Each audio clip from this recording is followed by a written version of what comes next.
Welcome to the 6th episode of Shadow School. I'm your host, Briannie Leese Miller. Today, we are going to dive right into the 6th gene key. Conflict is the shadow, diplomacy is the gift, and peace, ta-da, is the city. I love this gene key in particular. It happens to be in a prominent spot in my own hologenetic profile. You can go get your own profile over at genekeys.com. And I highly suggest you do that if you're interested in learning more about yourself and the gene keys. And it sits in the purpose sphere on my particular chart, which is really like how I'm literally supposed to show up and be in the world. And the quality I bring into every interaction and relationship that I have. So you can imagine that if I'm operating in a shadow state, that I am just a harbinger of conflict. And I have been that. I have been that in my life. I find that I am very comfortable in conflict. I think because I bring it so much, but also because I can really understand it and see inside of it. And it does not feel uncomfy for me there. I know for a lot of people, it feels very uncomfortable. Conflict feels very uncomfortable. It's something that we want to avoid. We'll dig into that here in a second. But as I've grown and learned more about myself and done a lot of emotional regulation work and really gone into systems like the gene keys to contemplate, I'm much closer to diplomacy and often find myself in moments of peace where I can actually not only be that, but bring it into the world through my interactions and relationships. So it's kind of been a beautiful path there, something definitely for me to learn, but something for all of us to learn in the collective society. In the past few days, we've really been digging in to concepts like impatience, intolerance, and today, conflict. It's like a triple whammy right here in Gene Keys 4, 5, and 6. It gets like right at the heart of all of our collective nonsense that we go through that keeps us separate and makes us feel like we have to defend ourselves, and we're really run by our emotions in this particular gene key. Many emotions or many gene keys. So let's dive into the notes. Let's get started. Gene key 6, shadow of conflict. The gene key says that this is the single most influential gene key as it relates to the issue of human communication and how we relate to and communicate with one another. And that this inability to effectively communicate kind of really creates and hastens a lot of the conflict that we face. And it's driven by the fact that we are unable to handle our emotional states. When we have a lack of emotional awareness and regulation and management, we don't have those social emotional skills that I know are being taught now in some schools, but a lot of us did not grow up having great examples or being taught how to be emotionally aware and how to regulate our emotions. Now, as adults, this is some work that we have to do, and it's really important work. So tune in, dial in, turn the volume up right now. A conflict is simply when two or more people agree, and agree is like a key word here. Agree is almost like you're opting in, whether you are consciously making an agreement or it's an unconscious, just opt-in agreement. You are agreeing that you identify with your emotional state. I'm going to repeat that. Conflict can occur when we identify and agree with our emotional state.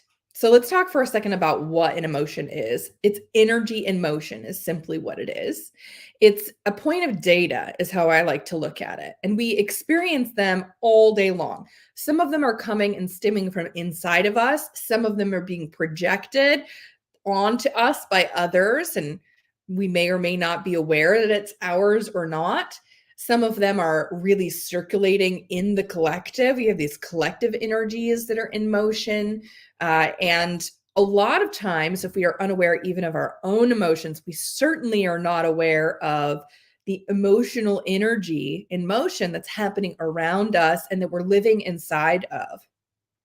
And if we don't have a skill of discernment around what's ours and what's not ours, we can easily attach to and hold on to and cling to and experience and be in the weather of the emotions of the collective or others. We can also be in the emotional weather of ourselves too, emotions that are trying to simply express and pass through our bodies.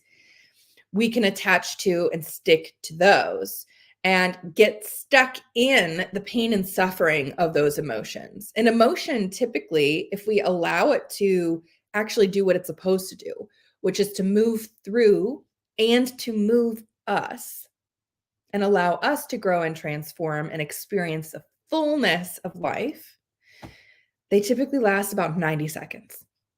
So if you can sit in discomfort for 90 seconds and have some clarity on where that came from, is it yours? What's it trying to communicate? What do you need to do with it? Do you need to move it? Do you need to sit in it? Do you need to think about the world differently? Whatever it is, if you have those skills, then you can really easily work with emotions and know, are they yours or not? When we don't have the ability to do that, we can identify and attach these emotional states. We dwell in them, especially I see the negative ones. So I say negative because that is a common way of describing it, but let's use instead undesirable. People tend to think emotions like happy and joyful and all of these things are great, but there are a lot of okay emotions to have or undesirable emotions to have, like anger or sadness or grief, whatever that is, annoyance, frustration, anxiety. And we try to get rid of them. But what we do is we actually focus so much mental energy on them that we stick ourselves into them more. And when we do that, and someone else has another agreement, conflict. Okay, let's talk for a second about the fears. So we talk about the fears that are underlying all of these shadow states. In the shadow state of conflict, we have quite a few really deep fears. One of which being that others can harm us.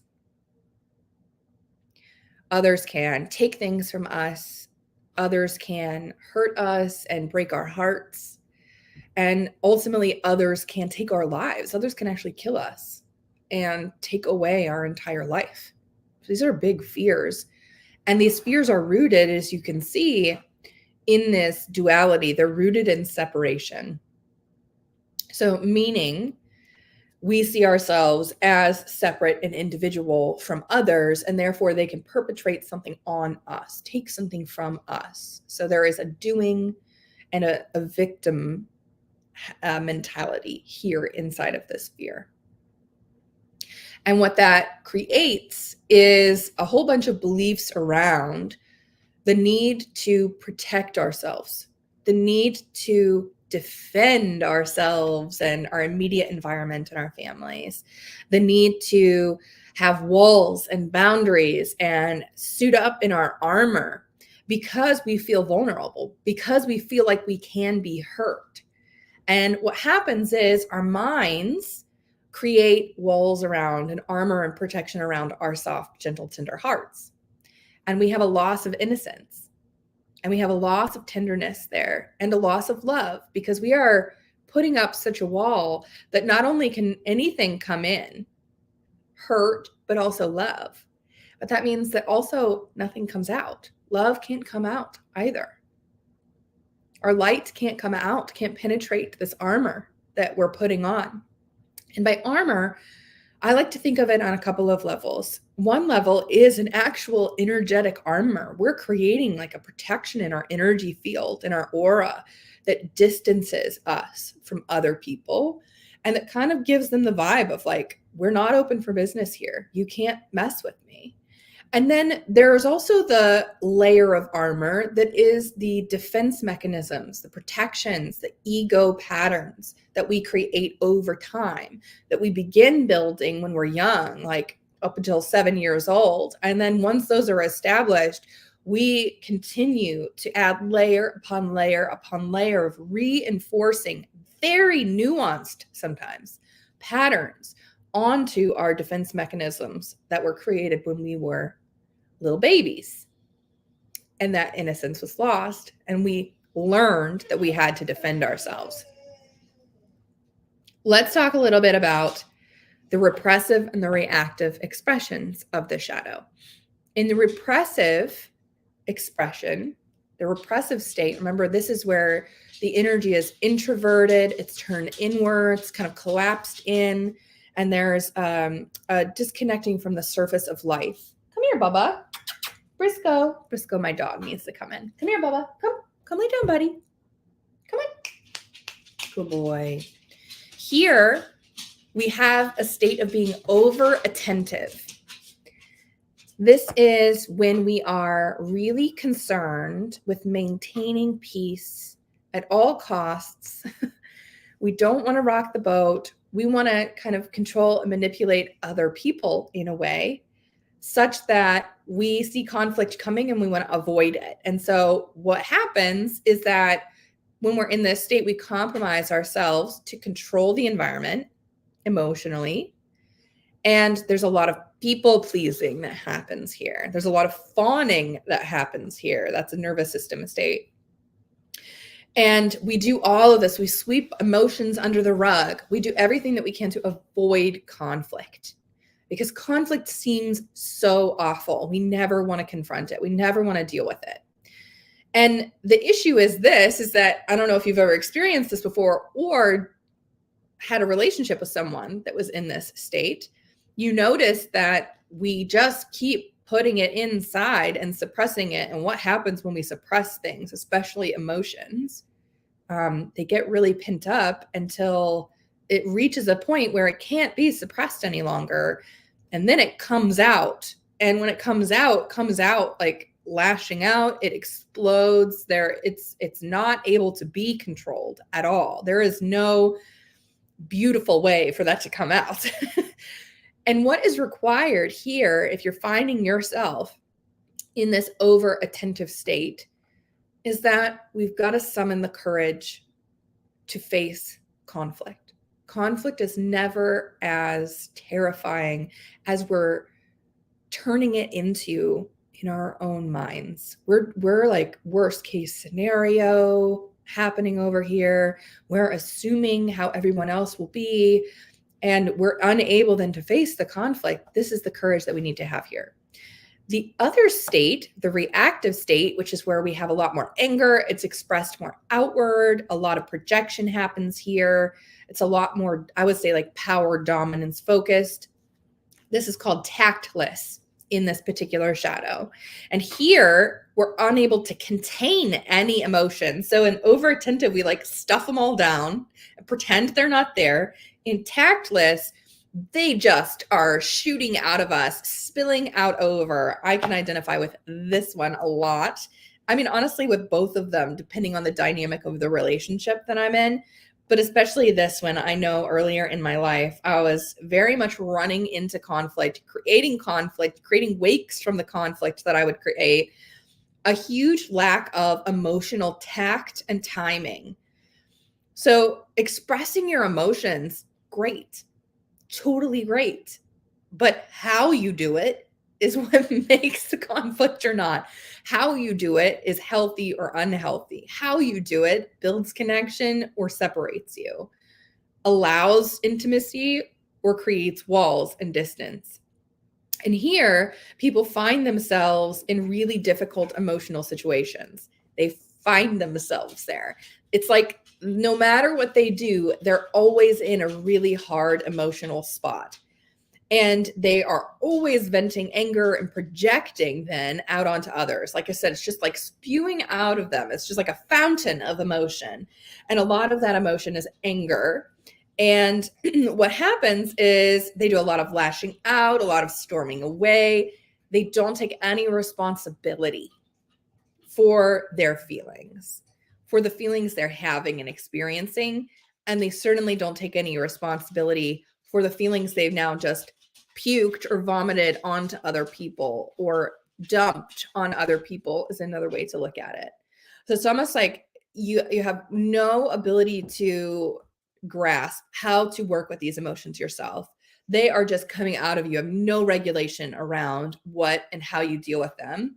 And not only does that not feel great for you, but you're also dumping and giving them to other people. So maybe you have been on the giving end of that. Maybe you've been on the receiving end of that. I know I've done some of both in my life. And what's hard is that in both of these states, there's a victim pattern here. In the over attentive state, it's really like, oh my gosh, here comes this person again. So imagine like the tactless and the over attentive in a relationship together. And oftentimes they attract each other because there is like a mutually reinforcing unhealthy pattern here. It's almost like codependency and narcissism, if we want to look at it that way. And they reinforce. So here comes this tactless person I'll make them the fist. Here comes this tactless person who is always like just angry, venting, dumping their shit on everybody else. And then here's the over attentive person that's like, oh, it's okay. And I'll take care of that for you. And what can I do to help you? And you're lovely. And don't worry about that. That must be so hard for you. And they're trying to stem off and soften all of the conflict and to avoid it and to give this tactless person who's just coming in here like this all the attention and love that they need and the support that they need, not because they're actually loving them, not because they want to give the attention, because they're trying to stifle the conflict. And then this person is like rah, rah, rah, rah, until like poof, the whole thing just goes bananas. That's what's happening there. And neither one of these people is taking responsibility. Both of them feel like they're in a victim state. So for the one that is over attentive, the people pleaser, it's important that they find the courage to face conflict, not to have a fight with this person or any other person, but simply to be able to like actually be in the conflict in order to find any level of comfort so that they can do things differently. And then for the tactless person, the fist over here, the bully, they really need to take full responsibility for the emotions that they're having and the emotions that they've been projecting onto other people. And that's the door that opens to allow them to start to see things differently and to start to act differently. I want to talk about, before we get right into the gift, I want to talk about the fact that conflict is actually a lovely gift itself before we get into the gift of diplomacy, and why I look at it that way, and why I think it's so critical that we find comfort in conflict, which means we find comfort in our own emotions. We find comfort and skill in being able to be emotionally aware and regulated and resourced, right? It's because our conflicts can point to work, to inner curriculum that we may not be aware of. So let's take the example of being triggered. You might be triggered by something someone says. Maybe you're at a holiday dinner and a relative is scrutinizing your food choice or asking you about why you're not having children, or like any number of things. They bring up a political conversation and you immediately feel triggered. You're so uncomfortable. Now let's freeze that for a moment and recognize that there is a fear that sits underneath of the conflict, that sits underneath of the trigger, that is unique to you and your own patterns that you've created in life and your own experiences. There's a fear under there. And what happens a lot of times is we don't even look under here. We are just building the wall. Some trigger happens, we build the wall. A trigger happens, often we try to ask the other person to change their behavior. Their behavior, 9 times out of 10, is fine.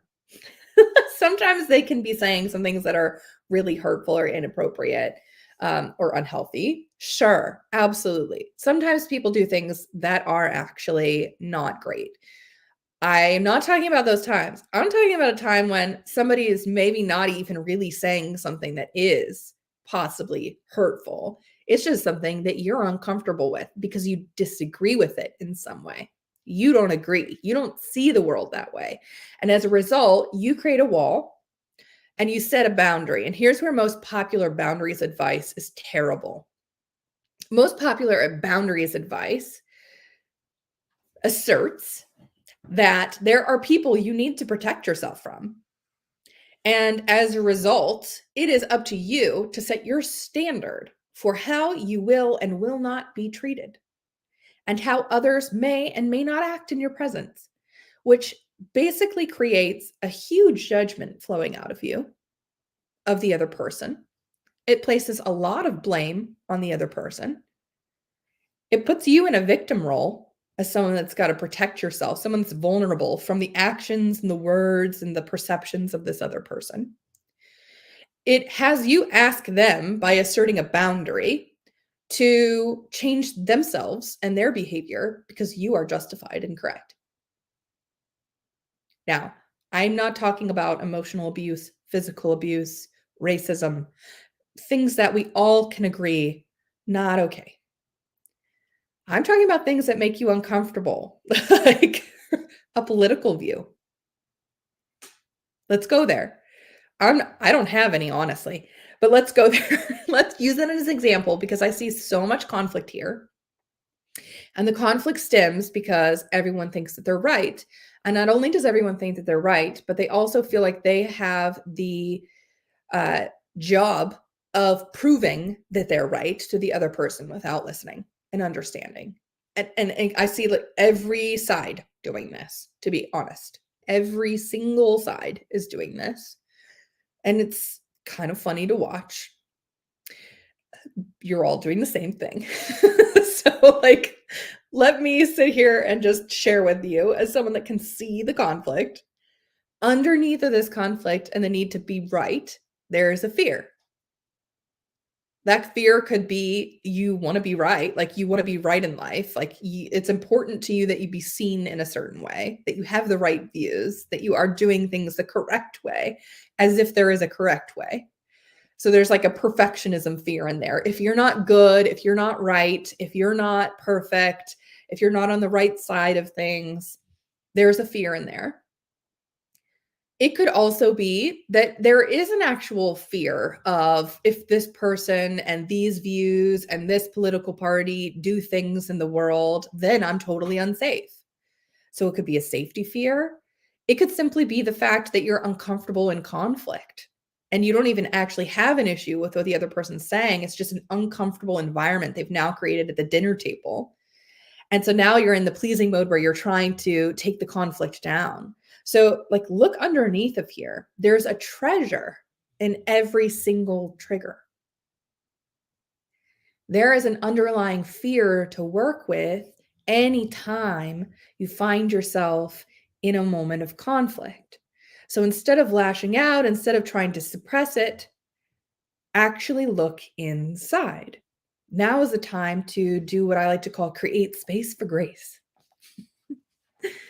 That's when we actually take pause on the play and we take a moment to look inside and understand what actually is causing this trigger. And I have to tell you, it's not the other person. What is causing the conflict? It's not the other person. It's not the situation. It is not anything external. The things that are happening external are maybe mirrors. Maybe they're creating tension or friction for you. But the conflict is actually taking place, the triggering is taking place in here because there is some fear, there's some perceived vulnerability that you have that you don't want others to know about, that you've been hiding. And until you bring that up out of your unconscious into the conscious world, out of the shadow into the light, and actually examine it and work with it, love it and embrace it back into wholeness, and turn that trigger into the treasure, the shadow into the gift that it is, then you're going to be running on this unconscious, conflict-driven fear pattern that has you people please, vent anger, argue with others, and create more and more conflict in the world. We get into the gift of diplomacy when we can create that space for grace, when we can begin to be comfortable inside of ourselves, still inside of ourselves. We have cultivated more inner space through our ability to be aware of, sit with, and regulate our emotional states. We find more inner peace because we can actually see and release emotional conditioning that is ours, that is others, that's being projected, that's just passing through us. And from there, when we have more stillness and space, we can also recognize that it is safe for us to open our heart, to drop that mental shield that's protecting our heart so that we can actually create connection with other people instead of putting up boundaries that disconnects us and separates us further. What we start to understand here in the gift of diplomacy is that if we can create this space for grace and choose to examine our own fears that are underlying here and react and respond, is the key word, differently in a situation where we are actually returning non-love with love, then what can happen there is a huge pattern interrupt. If one person out of two people in a conflict can interrupt the pattern of defending and blaming, then it can dissolve the entire conflict. There is no conflict.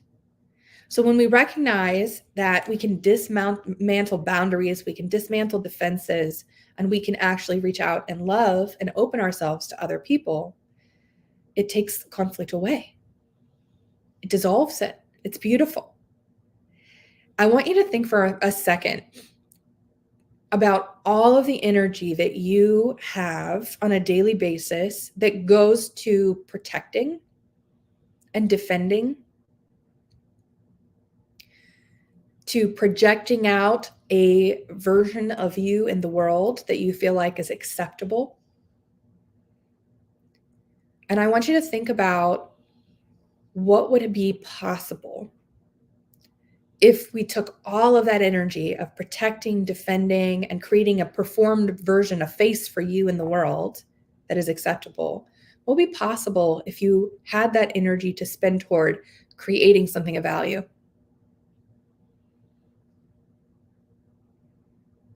This is true on the collective level too. This is true on the company level. It's true on the country level and the world level. Look at all of the time, effort, value, and money that we spend, the resources that we waste on protecting, competing, defending, and projecting a strong, powerful image that's invulnerable. And what would happen, what would be possible if we invested all of that instead into loving systems that support us?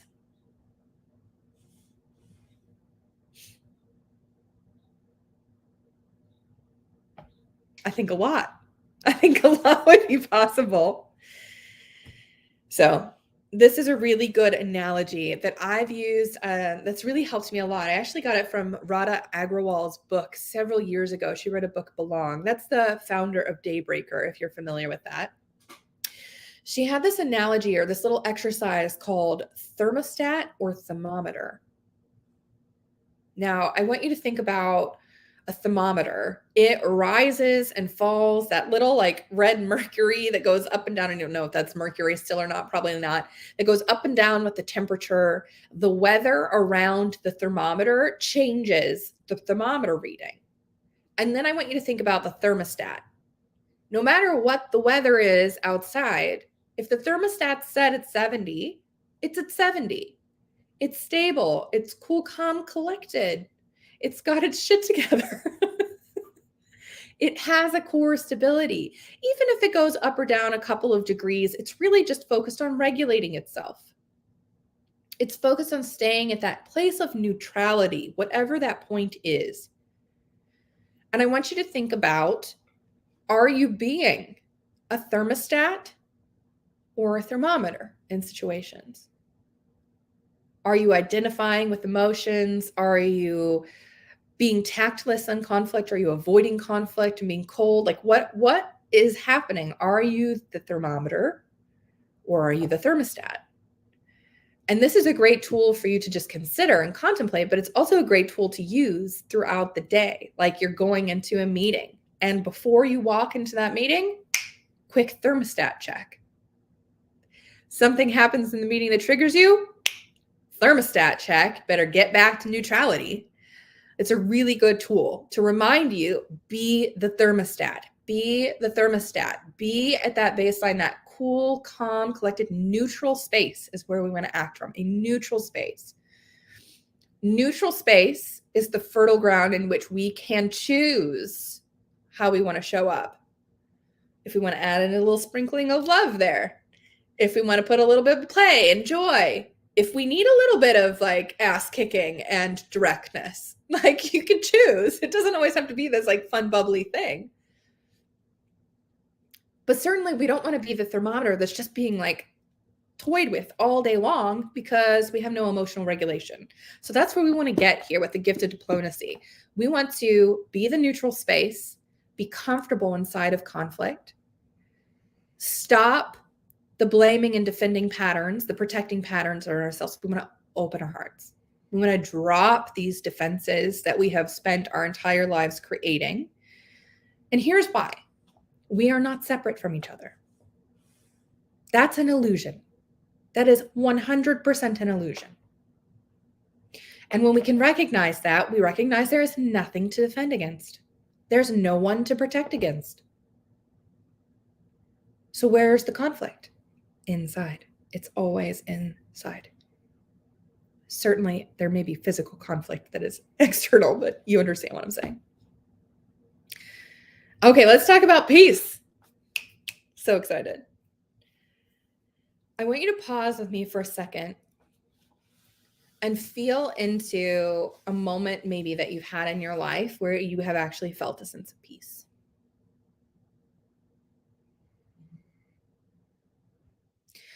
I know for me, this is in the mornings when I wake up and I get to turn my face toward the sunshine. There's a moment of peace. Outside playing with the dogs, that's a moment of peace. Even right now, I'm having a moment of peace. And what is required for you to feel at peace? Last summer, I facilitated and held space for a cacao ceremony in my community, and it was on this topic, exploring this topic of peace. And we had a conversation around what actually is it that allows you to have a sense of peace, an inner peace. It's really because it starts in here, in your body. It's an embodied cellular feeling. And we talked a little bit about, well, being able to like actually accept myself, being able to be my authentic self, whatever that looks like in the moment, and it can change at any moment. Having space, spaciousness, and stillness. And one of the things that came through that I thought was really important is to be present. Being present allows us to have peace, allows us to have inner peace and stillness. So many of us are so busy and distracted that we don't have these moments, these pauses, where we actually can feel comfortable sitting with ourselves and having a sense of peace. And one of the women shared that when she went to Scotland, that was the first time that she, had really felt at home, really felt like such a profound sense of peace in her life. And I asked her, I said, well, that's amazing. First of all, love that. Need to get myself to Scotland. But what was it about Scotland that allowed you to feel the peace inside? Because again, here we are, we're trying to find how we create the peace and feel peace inside. And Scotland, we can't, if we're living in the States, we can't be in Scotland all the time. So we can't want to be, go to Scotland whenever we need to feel a sense of peace. So what is it about Scotland?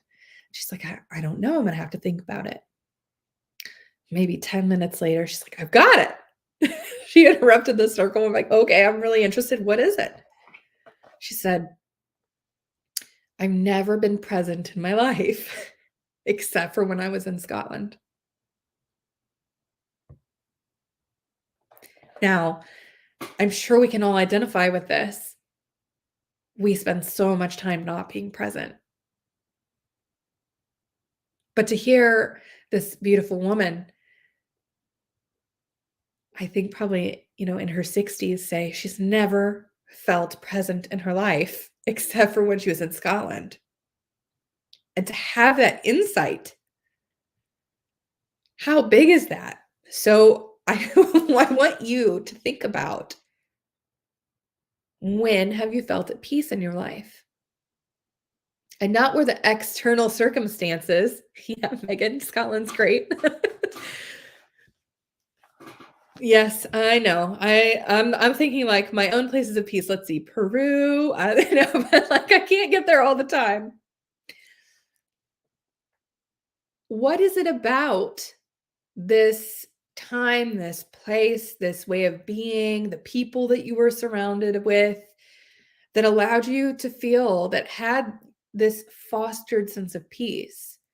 And I want you to think about, what is the internal aspect of that. So in this case, we can't always get to Scotland, but now this woman knows, oh, being present is what allows me to feel at peace. So what is that for you? And it may be being present, but it may be something else. Maybe the way that you feel around certain people. It's not the people, it's the way that you're feeling. So I want you to find whatever that little nugget is for you, to help you start to cultivate more inner peace, to be able to connect to that no matter what's going on, so that you can start to create more inner spaciousness. And I also want you to know, it's not something that necessarily needs a lot of effort. It's just a tiny little insight and recognition that you can connect to and remind yourself of.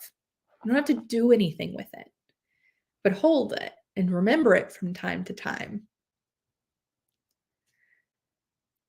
There's no effort required, because honestly, true peace is the natural state of humanity.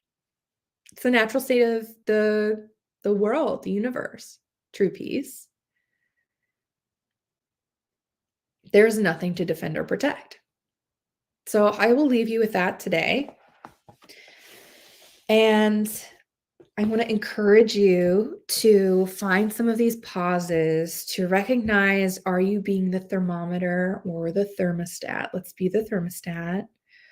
To contemplate, when do you feel most at peace? And how can you cultivate the aspects that are inside of you in order to get there more and more frequently? How can you feel comfortable inside of the conflict so that you can find a place of neutrality? Be the pattern interrupt. Can you please examine the treasures that are hidden underneath of your triggers? Look and raise up those fears from the shadow into the light, and recognize that conflict is such an amazing teacher if we work with it in a way that allows us to dissolve boundaries as opposed to create them.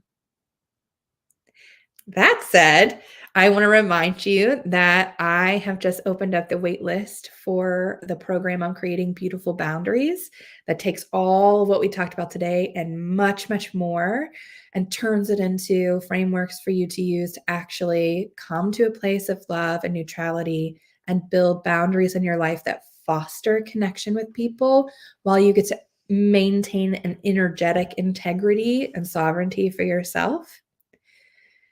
And I would love to invite you to be a part of that program. It's a 6-week program that I'm launching. I don't have a specific launch date yet. I want to start to get some people into this wait list and see what a reasonable launch date is. Yesterday, I spent some time outlining the very first of the 6 workshops, and I'm really excited about it. I think it's going to be a beautiful experience, and I know it's going to be a beautiful experience, and I really would love for you to join if you're feeling called toward doing this work more. And with that, I will leave you and see you tomorrow for another episode of Shadow School. Thank you so much for joining me again, and I hope you have a very peace-filled day. Bye.